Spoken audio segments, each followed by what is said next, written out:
Y News. President Rodrigo Duterte withdraws the truce with the New People's Army.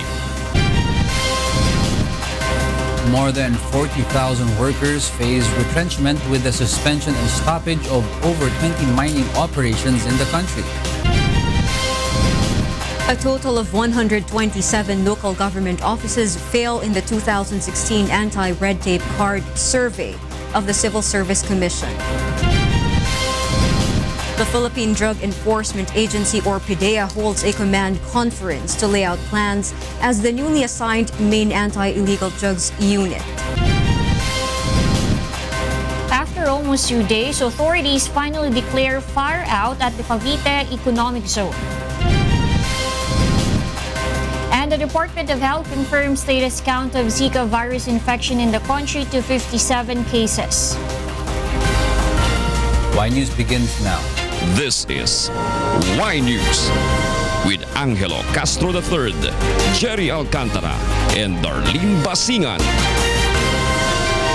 Good evening. President Rodrigo Duterte lifts the unilateral ceasefire declaration of the government with the communist rebels.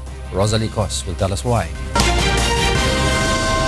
President Rodrigo Duterte says he did his best, including releasing political leaders of the leftist group, to pursue peace talks with the Communist Party of the Philippines and the National Democratic Front. During his public statement in the launching of a solar-powered irrigation system in North Cotabato this afternoon, he said effective tonight, the unilateral ceasefire declaration of the government with the NPA rebels is lifted. Kaya kagabi I called General Anyo and said, nilift ko yung ceasefire tonight. Wala nang ceasefire. This means he is ordering all the soldiers to go back to their camps, be alert, and run after the NPA rebels. Therefore, I am asking the soldiers, go back to your camps, clean your rifles, and be ready to fight. I am sorry, but that is how it is. President Duterte apologized and said the lasting peace in the country cannot be realized within this generation and even under his term. However, he said he should not be blamed for it because he did his part in pursuing lasting peace with the leftist groups. The president made the decision to lift the unilateral ceasefire after several soldiers died during the ambush of the NPA rebels who had decided to terminate their own declared unilateral ceasefire on February 10. The president also said the CPP has demanded too much when it asked for the release of all political prisoners, though most of them are convicted, and the government has already released some political leaders for the peace talks. The AFP said it will follow the guidance of the president, and that is to protect the welfare of the people. AFP Chief of Staff General Eduardo Año in a statement says the military will hit the communist rebels hard but still expresses support to the peace talks of the government with the National Democratic Front. Rosalie Cos, UNTV News and Rescue, Malacanang.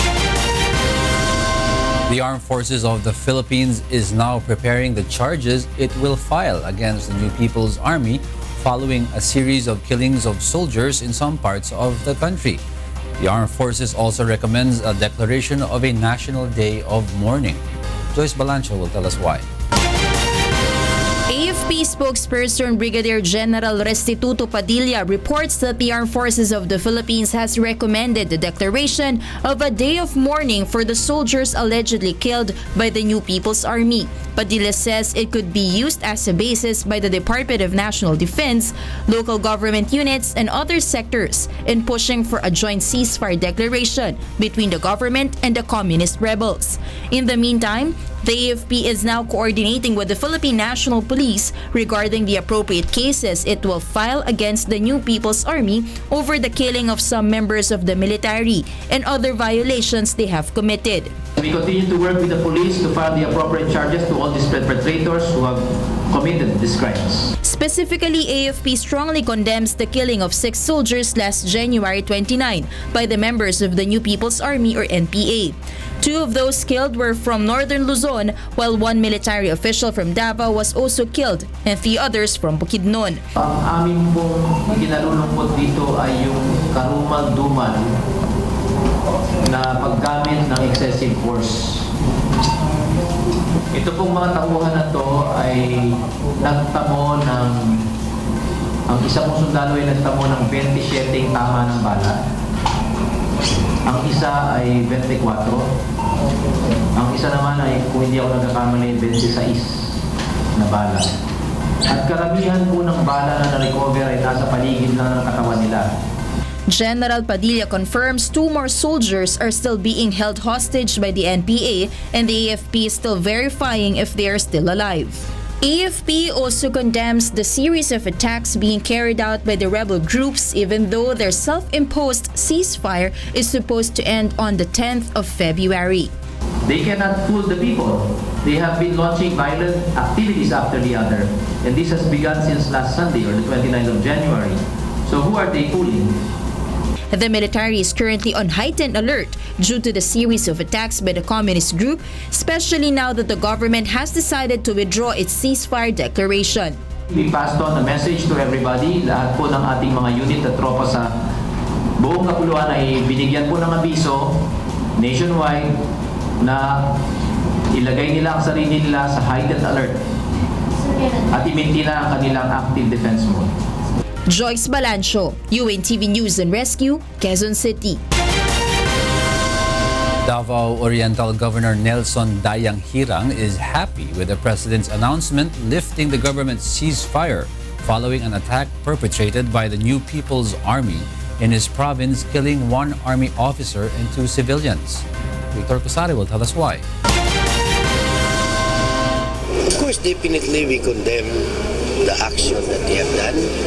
Governor Nelson Dayang Hirang of Davao Oriental condemns the attack launched by elements of the New People's Army in Sitio Paliwason, Barangay Lambog, Manay, Davao Oriental against a joint PNP and AFP team Wednesday afternoon that killed an Army junior officer in the person of 2nd Lieutenant Miguel Victor Alejo. Dayang Hirang says, aside from Alejo, 2 civilians were also killed by the rebels and 1 is still missing up to now. The governor says the incident also forced more than 2,400 residents from 8 barangays to leave their homes because of fear for their lives. Now that President Rodrigo Duterte has decided to lift the government's ceasefire against the communist group, Governor Dayang Hirang is hopeful that the people could go back to their normal lives. Of course, advantage to the part of military kay umalip ng ceasefire. So, libre na ang military nga maka-operasyon, makapakita sa ilang presensya sa mga kabarangayan, particular sa kumpiran, aron na malimitahan na po ang lihok sa mga armadong grupo. Meanwhile, the remains of 2nd Lieutenant Alejo lies in Davao City. Alejo's father says, despite losing their son, they remain supportive of the government's cause. Sana po, mahal na Pangulo, ipagpatuloy lang po kung anong nasimulan. Alam po namin na nasa likod ninyo at sumusuporta po sa inyo ang sambayan ng Pilipino. Naghihintay po kami na ang anumang mga katuparan ng mga programang inyong inilulunsad. 2nd Lieutenant Alejo graduated from the Philippine Military Academy last 2015. Victor Cosare, UNTV News and Rescue, Davao City. A group of mining companies fears the economic impact of shutting down the operations of major metal mines in the country. Ray Pelayo will tell us why. The Chamber of Mines is asking the Department of Environment and Natural Resources for documented results of the mining audit. The group says until now, there have been no official documents sent to any of their members. Ang gusto sana naming mangyari ay makita yung detalye ng report. No? Kahapon pa namin hinihingi, but apparently ayaw magbigay ng DNR. Yesterday, DNR Secretary Gina Lopez ordered the closure of 23 mining operations reported to have committed violations of mining regulations, while 6 have been suspended. Chamber of Mines says more than 40,000 individuals would lose their jobs if the decision is served. Dagdag mo na dyan yung pamilya nila, at yung mga negosyong nakaasa sa mina doon sa community. The DENR's decision will also result in 50% reduction of the metal production in the country and also on the tax shared by the mining. Itong 26 na mina na kanyang isususpend or isasara ay they account for about half of our total nickel production. Secretary Gina Lopez says 15 of the mines to be closed are in the watershed. But the Chamber of Mines says there are lots of areas in the country that can be considered as watershed but they are unproclaimed. Kailangan lagyan natin ng siyensya yan. Kailangan i-determine na natin nasaan ba yung tunay na watershed, gaano kalaki ito, at tanggalin natin yan sa mining map para hindi na yan minahin. The group will appeal the decision to the DENR and are willing to elevate it to President Duterte if they will not be heard. Ray Pelayo, UNTV News and Rescue, Philippines. More than 100 local government offices failed the anti-red card survey conducted by the Civil Service Commission in 2016. Agak Akbay will tell us why. The Civil Service Commission or CSC reports that a significant number of government agencies failed the 2016 Anti-Red Tape Act or ARTA report card survey. CSC Director Maria Luisa Salonga Agamata explains that the survey aims to ensuring that local government offices provide quality service in accordance with the law. Ang ARTA or Anti-Red Tape Act of 2007 ay batas na naglalayon na maputol o mawala yung red tape sapagkat ang red tape ay nagdudulot ng kabagalan. Kapag mabagal, dissatisfied yung customer at kapag nangyari ito, nagdudulot ito ng proliferation ng mga fixers at kapag nangyari ito, nagkakagulo-gulo. Lumalabas ang mga pekeng, mga dokumento. Based on the survey conducted in 2016 among 1,109 local government offices in barangays, cities and municipalities, local water districts, state universities and colleges, and land bank sectors, 140 offices got excellent ratings. 15 were outstanding. 739 received good ratings. And 88 offices got acceptable ratings. Meanwhile, 127 offices failed in the survey. On the other hand, the survey revealed a significant improvement in the services of GSIS and PhilHealth. Among the criteria used by the CSC are the opening of a public assistance and complaint desk, guidelines for the services of the agency, steps undertaken to hasten the process of transaction, implementation of an anti-fixer campaign, and the creation of special lanes for senior citizens, pregnant women, and persons with disability. More improved na relatively sapagkat ino-audit na namin sila through the report card survey ng 4 na taon na, no? So, nakita na namin yung marked improvement. Kung bibisitahin mo yung mga service offices ng PhilHealth, makikita mo talaga yung improvement. The Civil Service Commission says the cooperation of the public is of utmost importance to boost the government's anti-red tape campaign. Civil Service Commission is open for reports and suggestions through hotline number 8888 and through email at contactcenter.bayan.gov.ph. Aga Kaakba, UNTV News and Rescue, Quezon City. Senator Gerry files a bill that seeks to give 20% value-added tax discounts to indigent youth. Joyce Balancho will tell us why. Aside from senior citizens, the indigent youth can be given a chance to enjoy the 20% discount on the value-added tax or VAT. That is, if Congress passes a measure that seeks to provide benefits to junior citizens. Senator Grace Poe, the principal author of this bill, says the state should prioritize giving affordable services to the sick, elderly, disabled, women, and children. If passed, children up to age 12 will be given discount on medicine, vaccine, medical, dental, and burial services, as well as on admission fees in theaters and cinemas. To make sure only deserving beneficiaries will be chosen, only children belonging to families earning less than 250,000 a year will be covered. Parents agreed to this measure. Para sa akin, napakagandang panukala po yun kasi maraming mahihirap na na Pilipino na mamaya na nangangailangan din ng ganong discount. 4 po yung anak ko. Okay naman po sa ganun kasi para mabawasan yung gastusin ng mga magulang. Araw-araw lang baon, pumasahe, pagkain. However, tax expert attorney Rosario Bernaldo says this will have a serious effect on the collection of revenues. Ang worry ko lang is I think ang government natin is really looking for sources of revenue. So kung dadagdagan pa natin yung exemption sa VAT, parang to me, hindi siya good move at this time. Maybe later kung marami ng revenues ng government.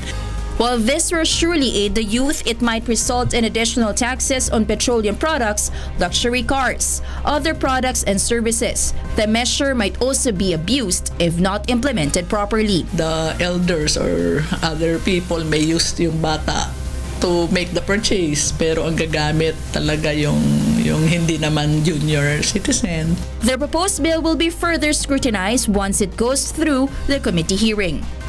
Joyce Balancho, UNTV News and Rescue, Senate of the Philippines.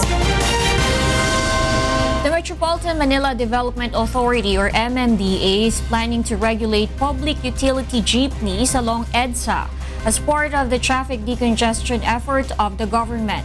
Joan Nano will tell us why. Beginning next week, the Metropolitan Manila Development Authority or MMDA will start to regulate public utility jeepneys in traversing EDSA. This aims to decongest the traffic and make travel time faster for the motorists. Under the new traffic regulation, jeepneys will no longer be allowed to pass along EDSA. The agency will also remove the orange barriers in some portions of EDSA and make this lane available for buses along northbound lane. The MMDA will begin the enforcement of this scheme in EDSA Guadalupe, wherein jeepneys with routes going to Pateros and Fort Bonifacio in Taguig will be affected. Here in Guadalupe, nakipag-usap na po kami sa mga involved na organisasyon ng jeepneys. Tatanggalin na namin and it will be now available to, at the very least, to the buses. In line with this, MMDA officer in charge and General Manager Tomas Orbos had already talked to the officials from Makati City on the rerouting of affected motorists. Apart from Guadalupe, the agency is also planning to implement the scheme in Pasay Rotunda and in Ayala Avenue, Makati City. Based on the MMDA estimates, more than 1,000 jeepneys will be affected with the new traffic regulation. But despite of this, several transport groups agreed with the MMDA's plan. Meron naman kaming dadaanan pero may usapan na yung dadaanan namin ay may usapan kami at may usapan din sila ng barangay na aalisin nila yung mga dadaanan namin na nagbibigay ng harang. They know that the challenge is there now for them to be relevant. Currently, the MMDA has not yet set any penalties for those who will violate because they still need to discuss it with the transport groups. Joan Nano, UNTV News and Rescue, Makati City. Next in Y News. The Philippine Drug Enforcement Agency holds a command conference to lay out plans as the newly assigned main anti-illegal drugs unit. Teachers from across the National Capital Region simultaneously tear their pay slips to demand for increases in their salary and benefits. And authorities declare a fire out at the Cavite Economic Zone. Y News will be right back.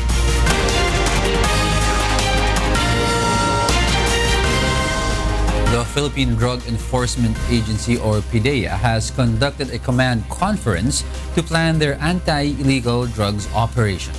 Grace Casin will tell us why. PDEA Director General Isidro La Peña led the command conference of the agency this morning. They are now planning for the intensified campaign against illegal drugs. General La Peña admits that their task now is not easy, as they are tasked to continue all drug operations after PNP dissolved all its anti-illegal drugs units. To boost their limited manpower, they will top other government agencies and barangays as force multipliers to help with the national anti-drug campaign. The Armed Forces of the Philippines is likewise in the fold to reinforce the anti-drug operations. PDEA will strengthen its coordination and drug clearing operations in every barangay. The PDEA has intensified its internal cleansing efforts to make sure that no one in their personnel is involved with drug syndicates. La Peña also assures that he will impose sanction to all PDEA personnel facing administrative cases in Internal Affairs Service or IAS if they are found guilty.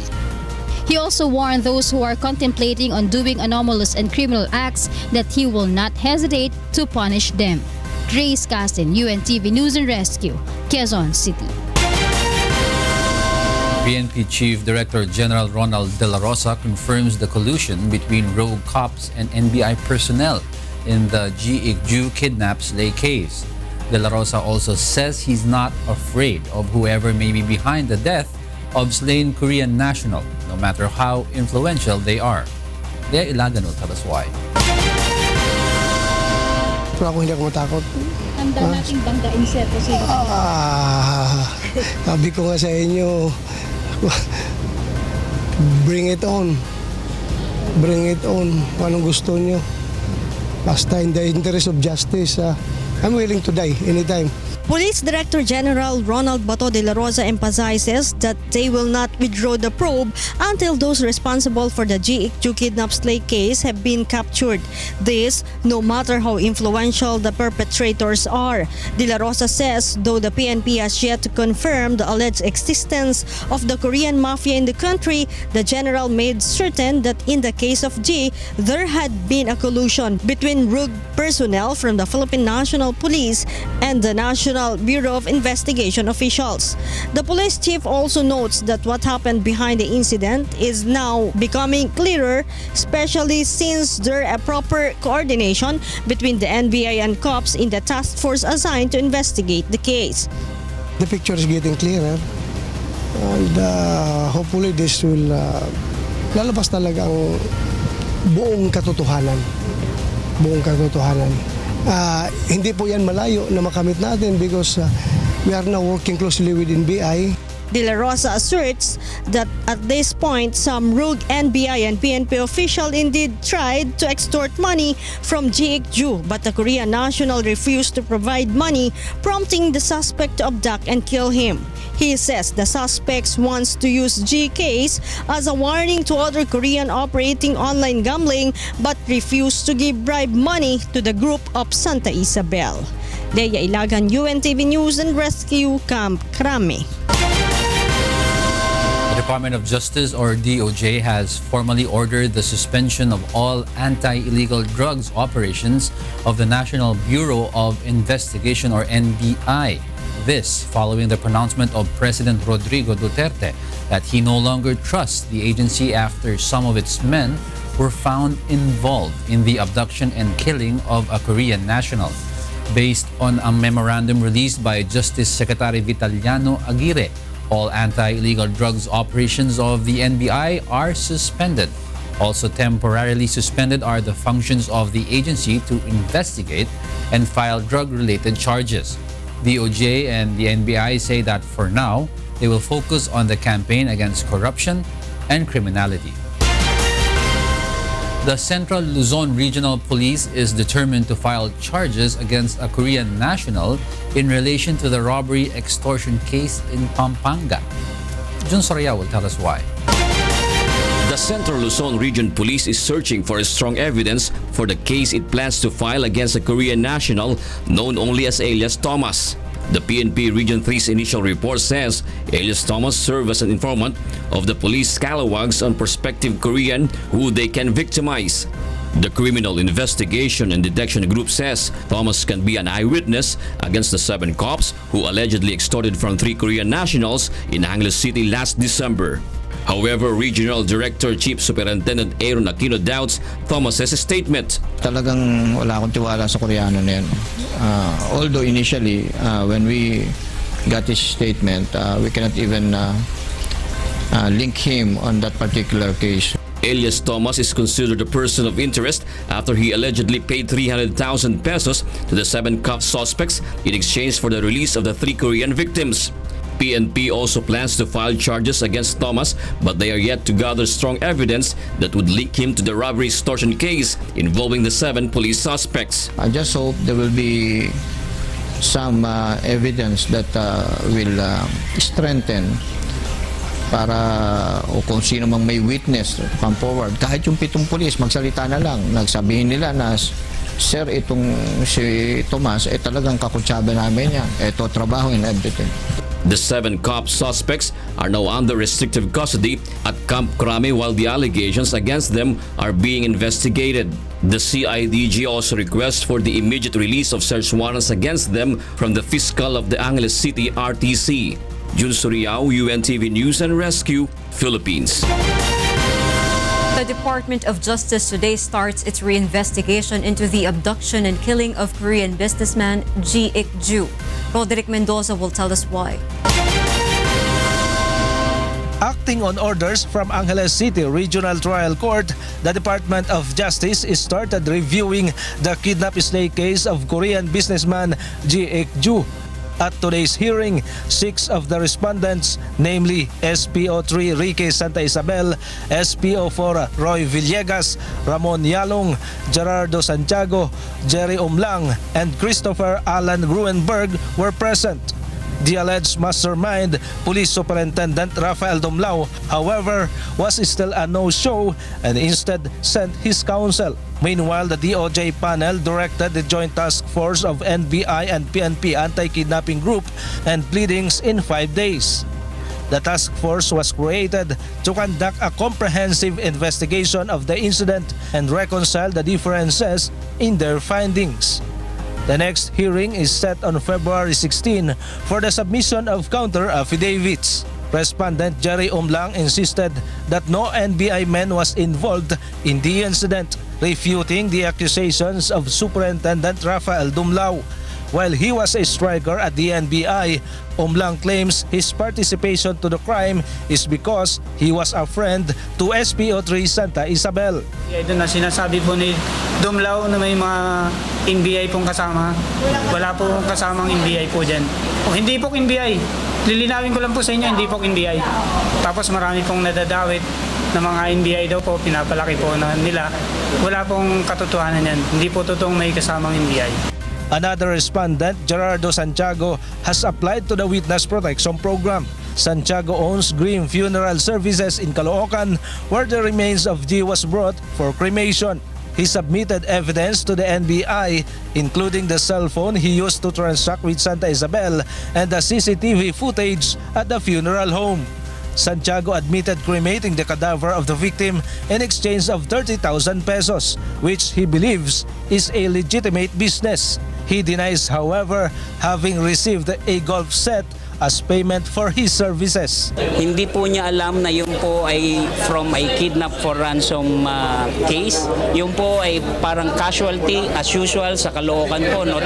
Kahit magtanong kayo sa mga punerarya doon, hindi lang po yung kliyente ko ang tumatanggap ng bangkay from police officers. The lawyer adds other policemen also used to bring to his client's morgue cadavers from Tokhang operations. Roderick Mendoza, UNTV News and Rescue, Manila.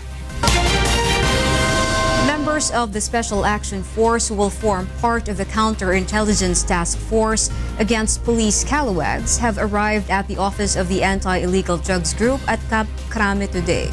Leah Ilagan will tell us why.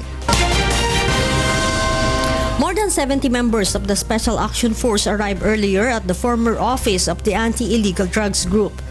They will form part of the Counterintelligence Task Force against police scalawags and will be led by Police Senior Superintendent Jose Chiquito Malayo.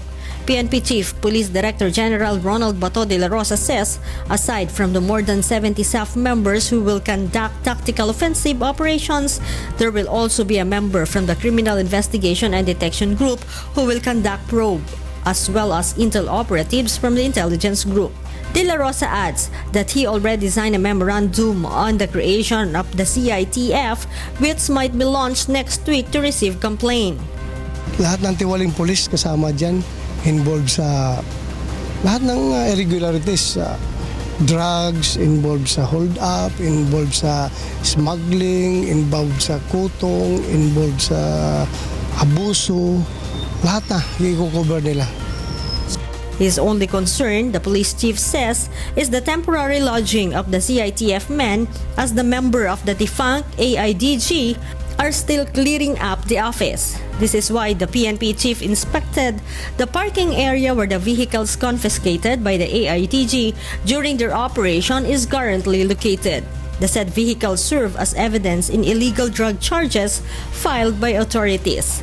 De La Rosa says he will ask the court to allow the transfer of the vehicles to the Dangerous Drugs Board and clear up the parking area that will be used by the member of the CITF. Chinek ko lang kung paano tayo magkakakuha ng space para sa yung maraming tropa yung magdating dito doon sa kinikreate natin na CITF. Nandiyan na ngayon one company ng Special Action Force. There are 50 vehicles currently at the parking area of the AIDG that can't be just dispatched, since these serve as evidence for the cases filed against arrested drug personalities. Leia Ilagan, UNTV News and Rescue Camp Krame. A Solon believes that policemen may be spared from wrongful accusations if they are mandated to wear body cameras, as proposed in a bill which is now filed with the lower house of Congress. Nel Maribuhok will tell us why.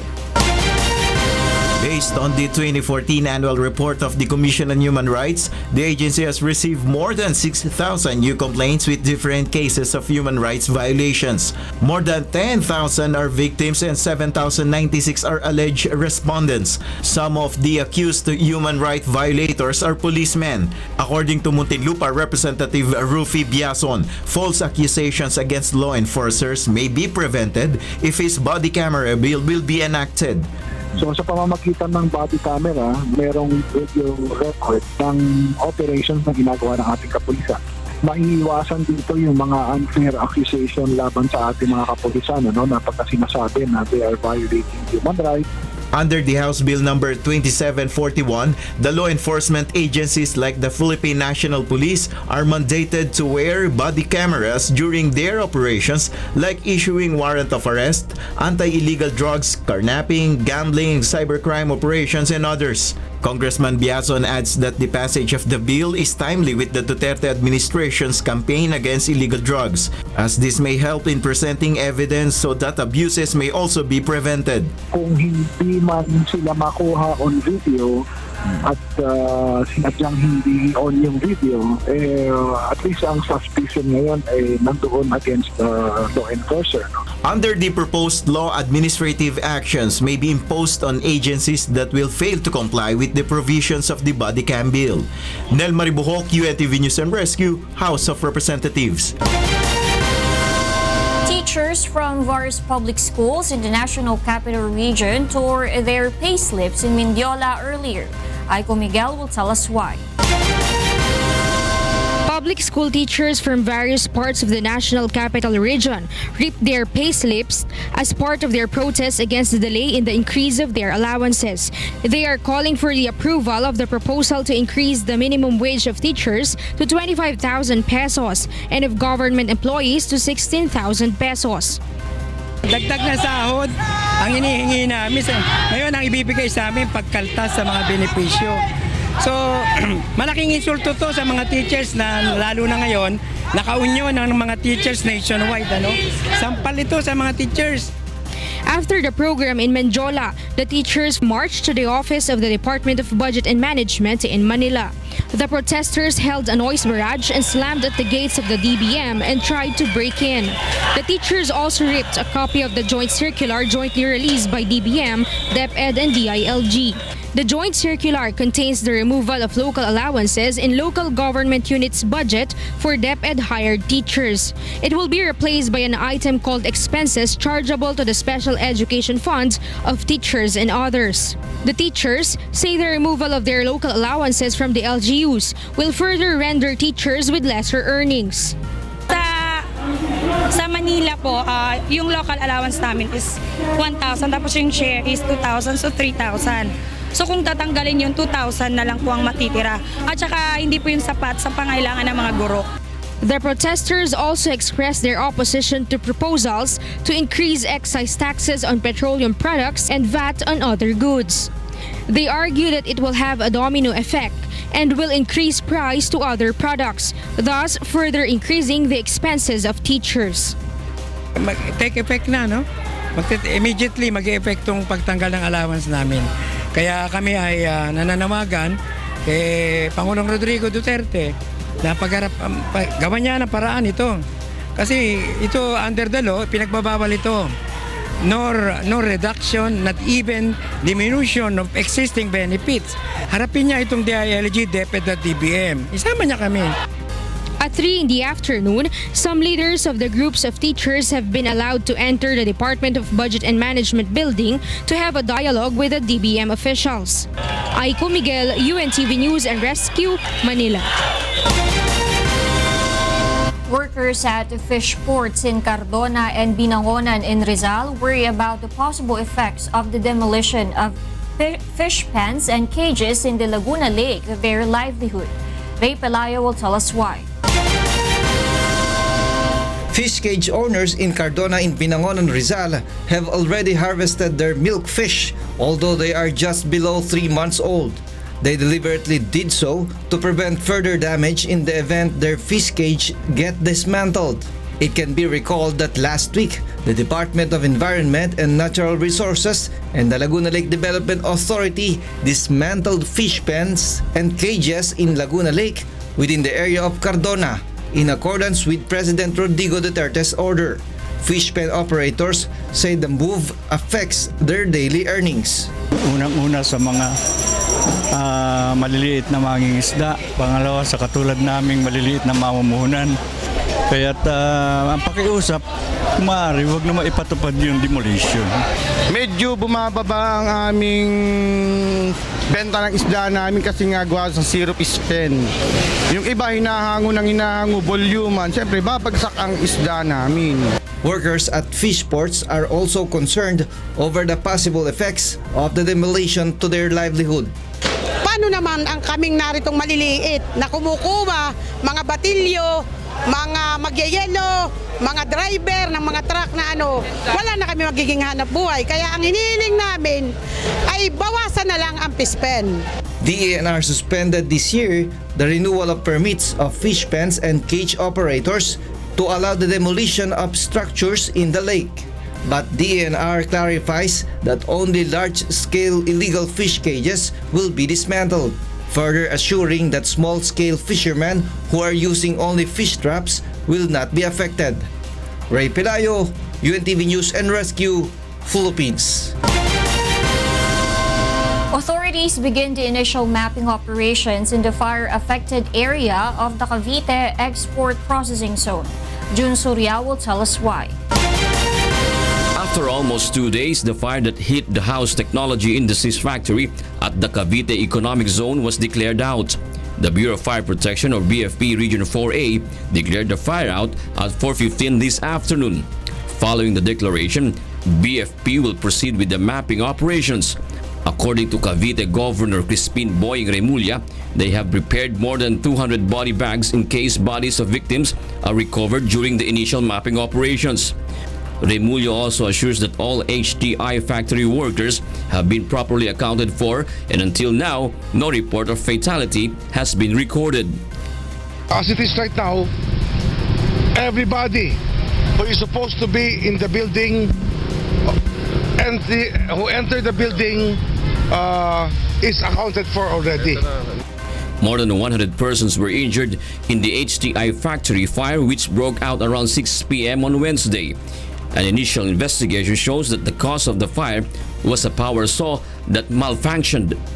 Jun Suriao, UNTV News and Rescue, Philippines. Coming up,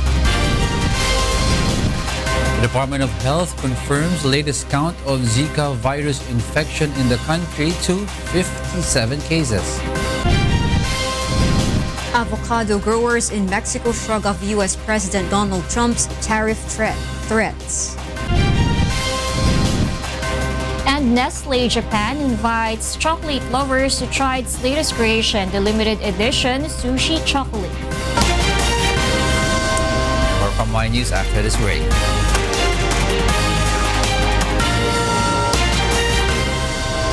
The Philippine National Police has conducted an enhancement seminar together with UNTV.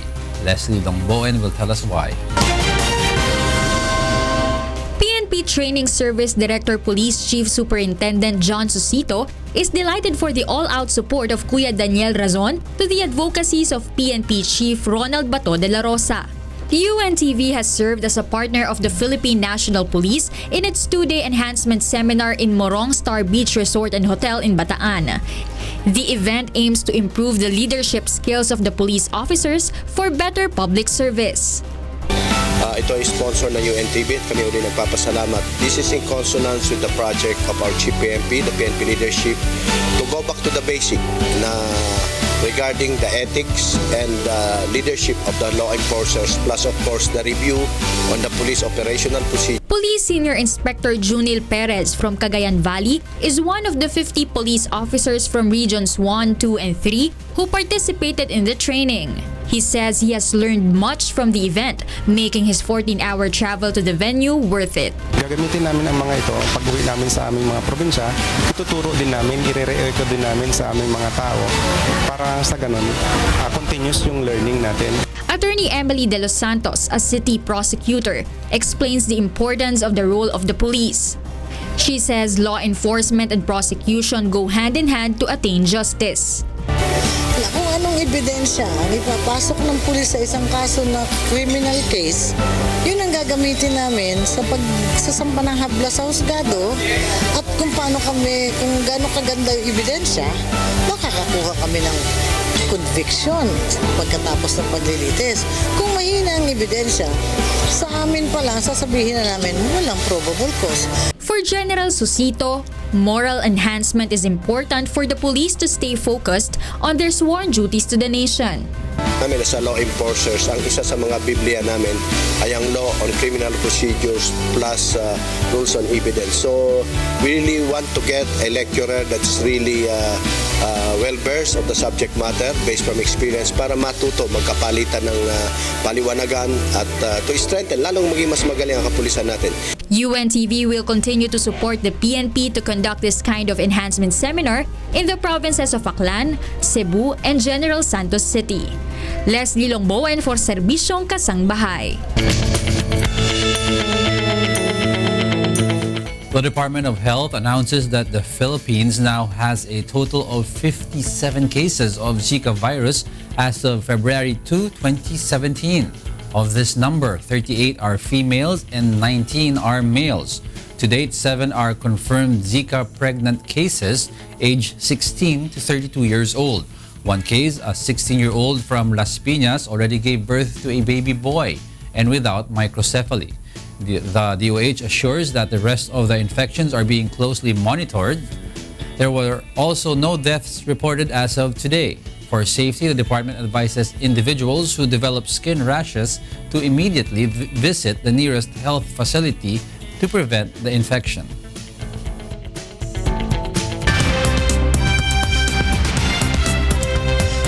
Animals in an abandoned zoo in eastern Mosul have received their first real meal in a month. Mylene Soriano will tell us why.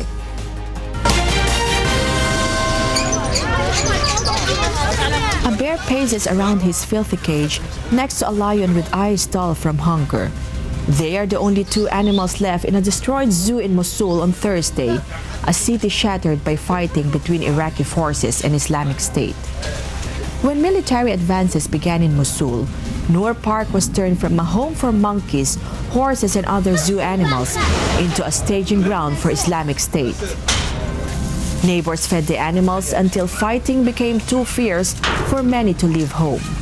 As a result, animals were killed, died of starvation, and escaped. Volunteers sent by the Kurdistan Organization for Animal Rights Protection brought the first substantial amounts of food to the former zoo in a month. People living nearby said they had been bringing leftovers to animals, but it was not enough as many people struggled to find food of their own. Once a shell hit a cage, allowing monkeys to escape and wreak havoc for nearby residents. A resident held a baby sporting a red scar on its hand, allegedly from being scratched by a monkey 3 weeks ago. The park, also filled with colorful children's rides, sits in the eastern half of the city that has recently been retaken by Iraqi forces. Unexploded bombs are still strewn around the park, which continues to be a place where neighborhood children can be seen playing. Mylene Soriano, UNTV News and Rescue, Middle East. Avocado farmers in the rolling hillside orchards of Mexico's Michoacan state say U.S. President Donald Trump's threats to tear up a trade deal could drive up prices of avocados and its byproducts. Calvin Manaig will tell us why. Americans will chomp through around 35,000 tons of avocados mashed into guacamole on Super Bowl on Sunday. And 8 of 10 of those fruits will come from Mexico's ever larger expanse of orchards thanks to a free market created by the North American Free Trade Agreement or NAFTA. It is peak season for guacamole, a word that means avocado sauce in Mexico's native Nahuatl language. Some 100,000 tons of the green fruit, or 12% of annual U.S. demand, will be consumed in the days before and after the New England Patriots game against the Atlanta Falcons in Houston. With such market dominance and thriving demand, Mexican exporters say they have little to fear from proposals such as a 20% blanket tariff on U.S. imports from Mexico. That would affect the more than $1.5 billion in yearly sales of his green gold to the northern neighbor. El hecho de que pudieran establecer algún arancel, pues encarecería más el producto para los consumidores norteamericanos. Esto porque no hay ningún otro país que pueda abastecer la cantidad de aguacate que nosotros, que México puede abastecer a Estados Unidos. 8 de cada 10 aguacates en Estados Unidos son mexicanos. Within Mexico, the world's largest avocado producer, Michoacan, is by far the biggest grower and one of the only 2 states certified to export to the United States under phytosanitary rules. Guacamole has become so synonymous with Super Bowl parties that the marketing organization Avocados from Mexico ran primetime commercials during the game. Avocado demand has soared, and last year prices spiked after the El Niño weather phenomenon affected harvests in Peru and elsewhere. Luckily for growers, U.S. consumers don't significantly reduce the amount of avocados they buy when prices go up. A 2013 study found even though they do increase purchases when prices go down. Que no se va a disminuir en un volumen significativo el comercio de Estados Unidos. Precisamente por lo que le decía que no hay otra fuente importante de abastecimiento para Estados Unidos, aun cuando hubiera alguna restricción del tipo arancelario, la fruta de México seguiría yendo a Estados Unidos. If Trump were to impose a 35% tariff on Mexican imports or 20% border tax or perhaps withdraw from NAFTA, many Mexican industries would indeed suffer. Calvin Manaig, UNTV News and Rescue, Los Angeles, USA. Houston, Texas gears up for Super Bowl 51. Meanwhile, Libreville awaits Egypt and Cameroon in the final clash. Aga Akbay tells us why. Cameroon slams Ghana to secure a slot in the African Nations Cup final after a 2-0 win in their last 4 clash. This through a second-half goal from defender Michael Ngadjoui and a stoppage-time move from Christian Basogog. Cameroon will face Egypt in Sunday's final in Libreville, Gabon. Meanwhile, members of LA 2024, the official bid committee to bring the 2024 Olympics to Los Angeles, held a celebration at the city's iconic Coliseum. Scores of former and current Olympians and Paralympians took part in the sport and dance event dubbed Follow the Sun. It marked LA 2024 submission of their bid book to the International Olympic Committee and the start of the bid process today. Los Angeles, which hosted the Olympics in 1932 and 1984, is competing against Paris and Budapest for the 2024 Summer Games. The International Olympic Committee is expected to name the host city in September at a meeting in Peru. And in Super Bowl 51, the whistles will blow on February 5 at 6:30 p.m. Eastern Time as the New England Patriots and the Atlanta Falcons meet at the NRG Stadium in Houston, Texas.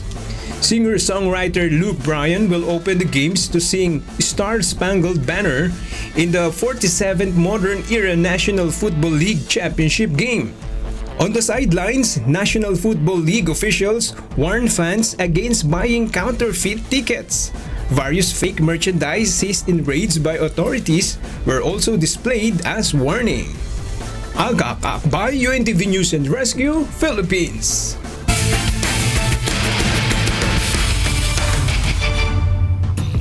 AFP Cavaliers and the Malacanang Kamao met on Sunday at the quarterfinals of the UNTV Cup Season 5. Bernard Daddies will tell us why.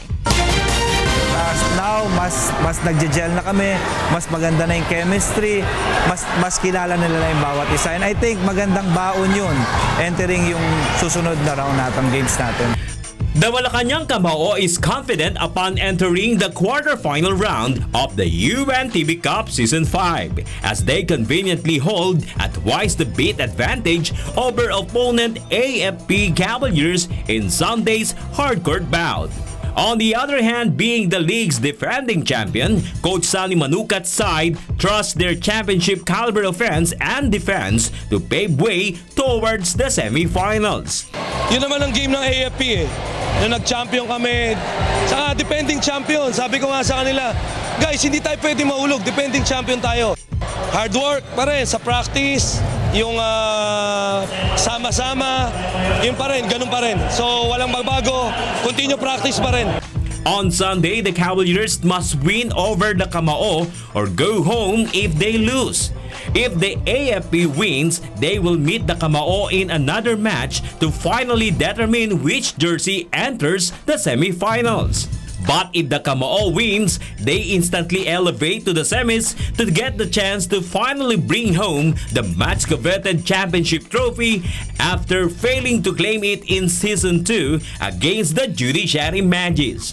So brace yourself as the Seasons 1 and 3 champions and Season 2 runner-up team bring a high-caliber hardwood battle on Sunday, 5 p.m. at Pasig City Sports Center. Watch it live on UNTV or stream online via untvweb.com. Bernard Daddies for UNTV Cup Season 5. London's world-famous Kew Gardens presents orchids with an Indian theme for this year's eye-popping display of color and beauty. June Garin will tell us why. London is cold and gray in February, but in the middle of Kew Gardens, the glasshouse is warm and displays the vibrant colors of India at the world-famous Botanic Gardens Orchid Festival. It is a 22nd annual celebration of one of the world's most admired flowers, and the first time Kew has chosen India as its theme. India is quite an interesting country, and the relationship that the Indian people and their culture have with plants is a little bit special. So we thought that choosing this theme, it will give a chance to Kew to talk about conservation and the importance of plants, but also the importance of the relationship between plants and human beings. There are 3,600 orchids that make up the exhibit. 400 alone are in the impressive centerpiece in the middle of the pond.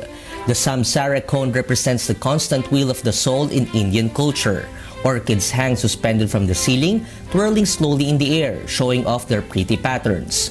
Kew's curators hope people's fascination with orchids at the festival will lead them to learn that the plant's habitat is endangered. So they're very sensitive to disturbance by people, and nowadays people are everywhere, so the orchids are in decline everywhere. Orchids like to grow in undisturbed places, so when there are orchids, that means that the area is in good condition. So they're indicators of a good habitat for other animals as well, animals and plants as well. Teams of expert gardeners and volunteers spent weeks arranging the displays. The orchid species originate from all over the world and include many hybrids. India is a major orchid habitat with many different varieties growing across the country. Festival creator Biondini invites the public to feel the beauty of the garden, saying flowers are food for the soul. Outside the weather is clearly not very appealing, so coming in a glass house of tropical is all very steamy and is full of colors. June Garin, UNTV News and Rescue, Europe.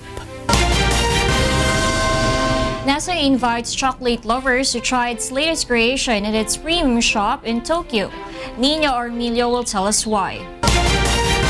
Nestle challenges the definition of sushi on Thursday as the company unveils chocolate sushi in a bid to attract more shoppers to its premium Kit Kat store on Tokyo's Ginza Street. The three-piece set includes what could be seen as tuna, sea urchin, and omelette sushis, but which were actually raspberry, mascarpone cheese, and pumpkin pudding Kit Kats atop sugar-coated puffed rice. Like the savory version of sushi, however, they were accompanied with wasabi, or at least the powdered version. Nestle Japan's manager Ryuji Maki says they're a fun variation of the usual chocolate bars. 寿司のキットカットで聞いて面白がっていただければまずいいかなと思ってるんですけど、実際食べていただくとキットカットらしいその味や食感、それとこのご飯の部分と、チョコレートの部分が本当に非常によくマッチしてますので、味も、とても楽しんでもらえるんじゃないかなと思ってます。The sushi Kit Kat, however, is not for sale. Customers who spend more than 3,000 yen in their shop until February 14th will be given a pack as a present from Friday, February 3 onwards. Nestle's Ginza Kit Kat Chocolatery, which opened this week, is the brand's 9th premium store in the country and 11th worldwide. The most expensive item in the shop, I Love Fruits Kit Kat, which is a premium set of chocolate and fruit-flavored Kit Kats sold only in Japan, is 23 times more expensive per gram at 2,484 yen or $22 for a full set, compared to the original Kit Kat chocolate sold in supermarkets. Yes, we have been very much in the supermarkets as a mainstream brand, but the brand has much more to offer. Japan is home to many exotic Kit Kat flavors, including sake rice wine, baked potato, and soy sauce. Nestle says 1.5 million customers have visited its premium shops since the first chocolatery opened in Ikebukuro, Tokyo in January 2014. And Japan has been a leading market for us in showing us how we can really bring to this consumer this very new, unique experience. And Kit Kat Chocolatery has proven that Kit Kat can be and is a premium brand that takes into the new trends of premiumization. In a culture that places a lot of value on gift giving, this tradition has chocolate sales enjoying a healthy peak during the February through March months. Nina Armilio, UNTV News and Rescue, Philippines. Those are the reasons behind the news, February 3, 2017. I'm Angelo, Castro III. Reasons we delivered to you as they unfold. I'm Gerry Alcantara. And I'm Darlene, Basingan, because we need to know. We will always ask why. Thank you for watching Y News.